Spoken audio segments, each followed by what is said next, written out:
কেরাত প্রতিযোগিতায় ভালো তাকে বের করে নিয়ে আসা, যে হাদিসে ভালো তাকে বের করে নিয়ে আসা, যে অঙ্কে ভালো তাকে বের করে নিয়ে আসা, যে খেলায় ভালো তাকে বের করে নিয়ে আসা। এই ন্যালসন ম্যান্ডেলার একটা ছোট্ট কথা আমি বলি। উনি বলেছিলেন যে শিক্ষাই হলো সবচেয়ে শক্তিশালী অস্ত্র।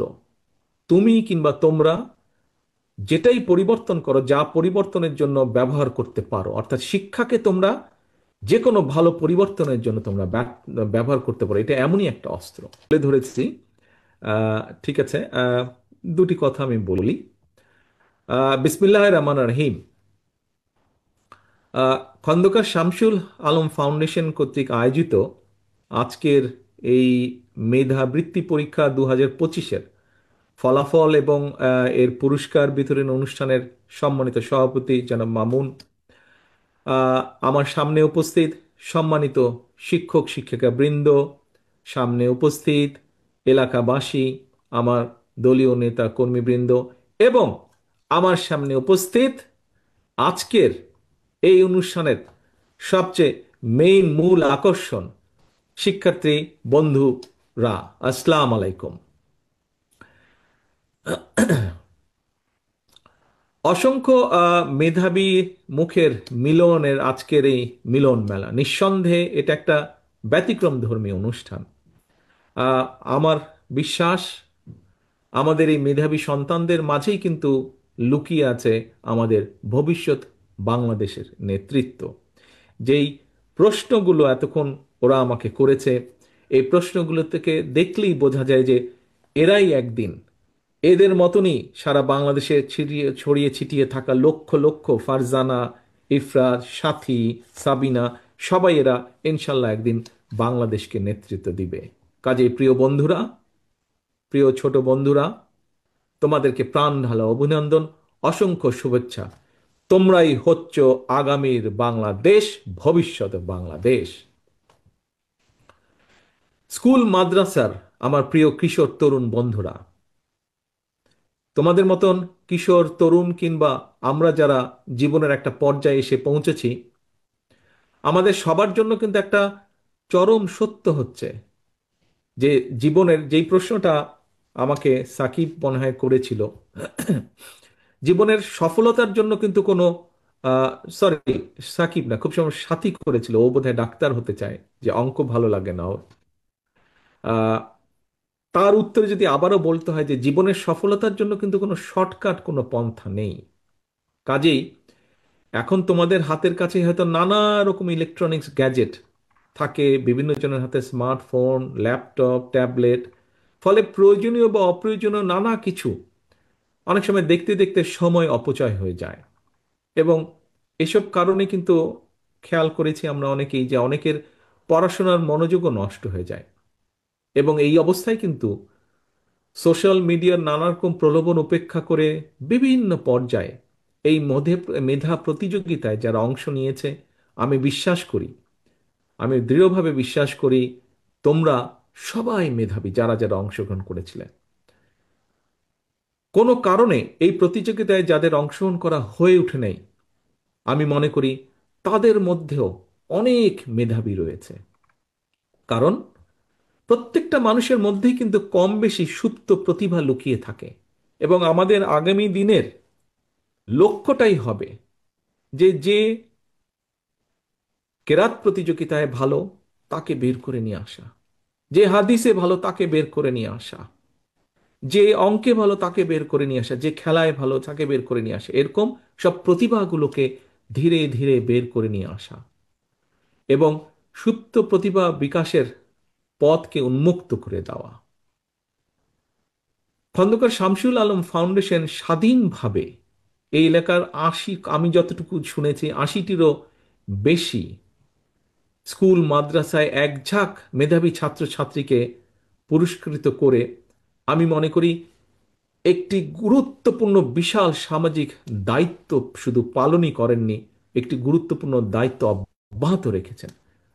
আমি মনে করি আমাদের এরকম আরো বহু বাংলাদেশে আগামী দিনের জন্য এরকম শামসুল আলম ফাউন্ডেশন আমাদের দরকার। প্রিয় ছোট বন্ধুরা, শিক্ষার গুরুত্ব সম্পর্কে বিশ্বে বর্ণবাদ বিরোধী আন্দোলনের একজন মানুষের নাম তোমরা শুনেছো নিশ্চয়ই, ন্যানসেল ম্যান্ডেলা। এই ন্যানসেল ম্যান্ডেলার একটা ছোট্ট কথা আমি বলি। উনি বলেছিলেন যে শিক্ষাই হলো সবচেয়ে শক্তিশালী অস্ত্র। তুমি কিংবা তোমরা যেটাই পরিবর্তন করো, যা পরিবর্তনের জন্য ব্যবহার করতে পারো, অর্থাৎ শিক্ষাকে তোমরা যে কোনো ভালো পরিবর্তনের জন্য তোমরা ব্যবহার করতে পারো। এটা এমনই একটা অস্ত্র। তোমরা যারা আজকে এই অনুষ্ঠানে মেধাবী হিসাবে পুরস্কৃত হয়েছো, আহ, এর বাইরেও সারা দেশে অনেক রকম মেধাবী রয়েছে। এবং তোমরা শুধু বাংলাদেশ নয়, শিক্ষার আলো দিয়ে আমি বিশ্বাস করি আমাদের এখনো বর্তমানেও সারা বিশ্বে বহু জায়গায় বহু মেধাবী বাংলাদেশী আছে, যারা সেই সকল দেশকে বিভিন্নভাবে সামনে এগিয়ে নিয়ে যাওয়ার সাহায্য করছে। আমি বিশ্বাস করি তোমাদের মধ্যে একদিন এরকম শিক্ষার আলো দিয়ে শুধু দেশ নয়, দেশের সাথে বিশ্বেও স্বাক্ষর রাখতে সক্ষম হবে একদিন। সারা দেশের স্কুল মাদ্রাসার প্রিয় কিশোর তরুণ শিক্ষার্থী বন্ধুরা, সকল ধর্মের ধর্মীয় নির্দেশনাও শিক্ষার গুরুত্ব সর্বাধিক। আমরা যদি আমাদের পবিত্র কোরআনের একটি আয়াত দেখি, প্রথম আয়াতটি হচ্ছে ইকরা বিস্মি রাব্বিকাল্লাজি খালাক। পড়ো তোমার প্রভুর নামে। তোমাদের জন্য এই মুহূর্তে তোমাদের বন্ধু হিসাবে, তোমাদের ভাই হিসাবে, যেভাবেই তোমরা মনে করো, তোমাদের কাছে একটাই আমার পরামর্শ, লেখাপড়া, লেখাপড়া এবং লেখাপড়া। আমাদের প্রিয় সন্তানরা, তোমরা ইতিমধ্যেই দেখেছো বিশ্ব বর্তমানে আর্টিফিশিয়াল ইন্টেলিজেন্সের যুগে কিন্তু প্রবেশ করছে। মেধাবীদের জন্য বিশ্বের দ্বার এখন উন্মুক্ত। জ্ঞান, বুদ্ধি, মেধা এবং যোগ্যতার প্রত্যেকটা ক্ষেত্রে প্রতিযোগিতা সর্বত্র।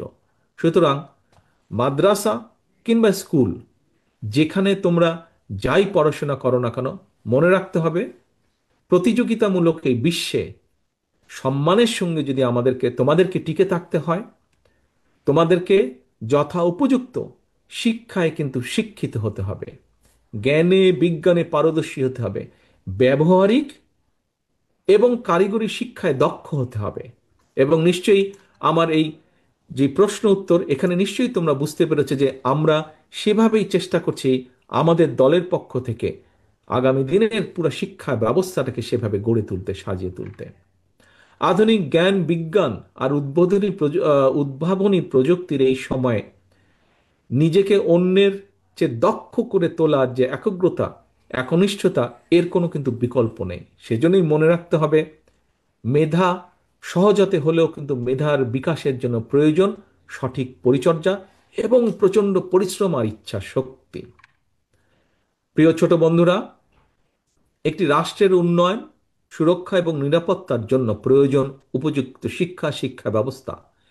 সেই লক্ষ্যকে সামনে রেখে তোমাদের জন্য একটা নিরাপদ রাষ্ট্র, নিরাপদ ক্যাম্পাস গড়তেই কিন্তু বাংলাদেশ জাতীয়তাবাদী দল বিএনপি ইতিমধ্যেই কিন্তু আমরা জনগণের সামনে 31 দফা ঘোষণা করেছি। এর অংশ হিসাবেই কিন্তু দেশের প্রচলিত শিক্ষা কারিকুলামকে সময়ের সাথে তাল মিলিয়ে শিক্ষাবিদদের সমন্বয় একটা বিশেষজ্ঞ টিম আমরা তৈরি করেছি, যারা ইতিমধ্যে অনেক কাজ এগিয়ে নিয়ে গেছেন। আমি তো প্রশ্ন উত্তর মধ্যে এই কথাটা তুলে ধরেছি। সম্মানিত সকল উপস্থিতিবৃন্দ, প্রিয় স্কুল মাদ্রাসার বন্ধুরা, সকলকে সামনে রেখে এতক্ষণ আমি সারা দেশের স্কুল মাদ্রাসার লাখো কিশোর তরুণ শিক্ষার্থী বন্ধুদের উদ্দেশ্যে বেশ কিছু কথা বলেছি। ইনশাল্লাহ দেশে আসলে আমি বিশ্বাস করি সকলের সাথে সামনাসামনি বসে আবার কথা বলতে পারবো, কিভাবে আমরা দেশকে পুনর্গঠন করব, কিভাবে আমরা দেশকে সামনে এগিয়ে নিয়ে যাব, কিভাবে তোমাদের ভবিষ্যৎকে আরো মজবুতভাবে আমরা তৈরি করতে পারবো, আমরা এগুলো নিয়ে আলোচনা করতে পারবো। সবশেষে এমন একটা সুন্দর আয়োজনের জন্য আমি শামসুল আলম ফাউন্ডেশন সহ সকল আয়োজক বৃন্দদেরকে আন্তরিকভাবে ধন্যবাদ জানাই। আমাদের যেসব মেধাবী সন্তানেরা এখানে উপস্থিত, তাদের গর্বিত পিতামাতা এবং পরিবার পরিজনদের প্রতিও জানাই শ্রদ্ধা।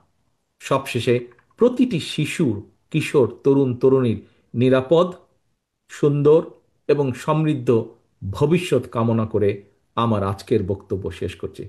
আল্লাহ হাফেজ। বাংলাদেশ জিন্দাবাদ। বাংলাদেশ জাতীয়তাবাদী দল জিন্দাবাদ।